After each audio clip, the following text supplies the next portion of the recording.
hologram. I ain't really here. This is a hologram. No, Fonzworth Bentley is I'm a husband, an author, a man of God, a son, an entrepreneur, designer. I'm hungry.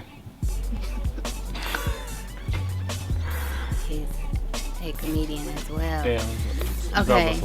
So, fashion. That's your thing. Where did it come from?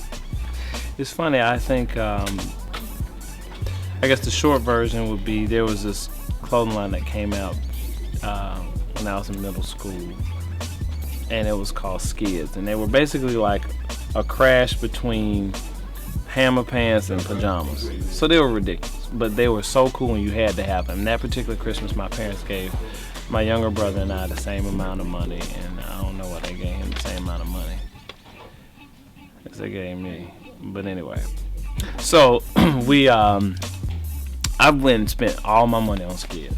I got 6 Skids outfits, and literally by February, they were completely out of style. I mean, you remember when them colorful hoodies was like headed out, and people was like, all right, you can wear that colorful hoodie like maybe 2 more wears. They were completely out of style, and so every morning my mom would just laugh at me and be like, oh no, you got the pants for that shirt, go put them pants on.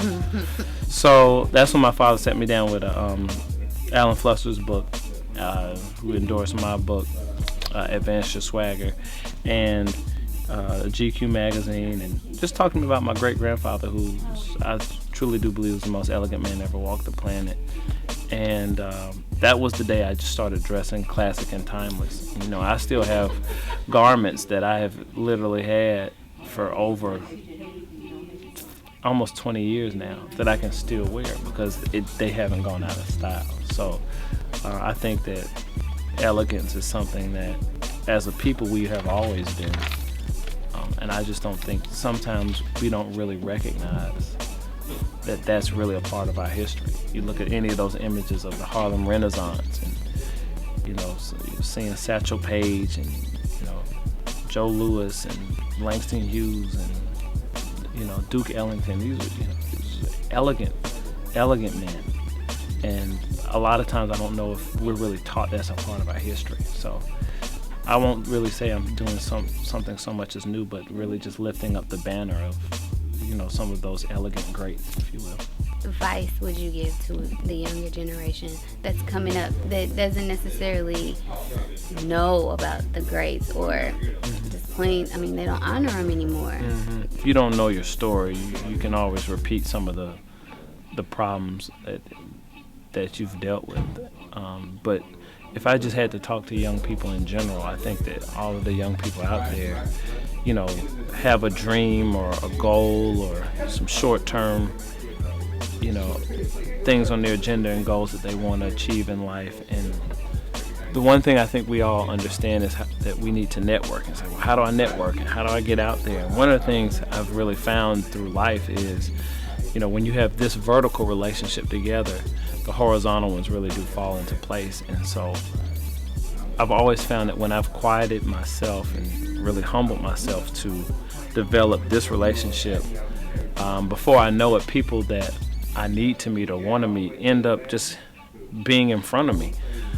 So I would just really encourage them to, really focus not on just who you are, but whose you are. It's just incredibly important. So what's next? I've got a couple things in development as far as television that I'm really excited about. Something definitely in the faith-based space, something along the lines of G's to Gents, because people, it was a top-rated show in 40 countries. It really made a huge impact.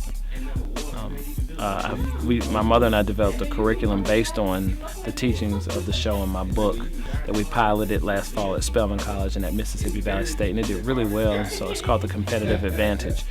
So we're going to be launching that, for the fall season, and just finishing up some things, but obviously for the younger grades as well.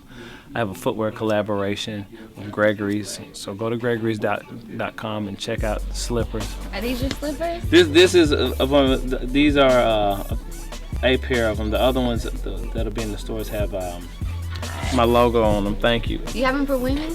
Oh yeah, well this is a unisex footwear right here. This is about comfort and swag. Period. But other than that, what else? Oh, some things in apparel.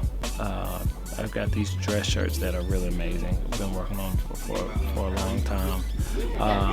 Everything's made in England. Really excited about them. But check me out on the website, therealmrbentley.com. I'm on Twitter. I am a tweeter. I'm at Cool Outrageous, COOLOUTRA. What's G? Is this G? G, y'all ain't gonna help me out? I failed. That is not B. Oh. G, I think if this ain't G, then bear with me. EOUS. At Cool Outrageous. But yeah, for information on the curriculum, go to therealmrbentley.com. There's a contact there. But I'm just really excited. But in my marriage, I think that's something that more than anything, I just really want to be a good husband. Being a really good husband is just something. I think that's your first ministry, is the home. Don't stop, baby, don't stop. Don't stop, baby. I think I like the way you move. Don't stop, baby. Don't stop, baby, don't stop. Don't stop, baby. I think I like the way you move. Don't stop, baby. Don't stop, baby, don't stop. Don't stop, baby. I think I like the way you move. Don't stop, baby. Don't stop, baby, don't stop. Don't stop, baby. I think I like the way you move. Don't stop, baby. Don't stop, baby, don't stop. Don't stop, baby. I like the way that you move, that girl, you know how I do.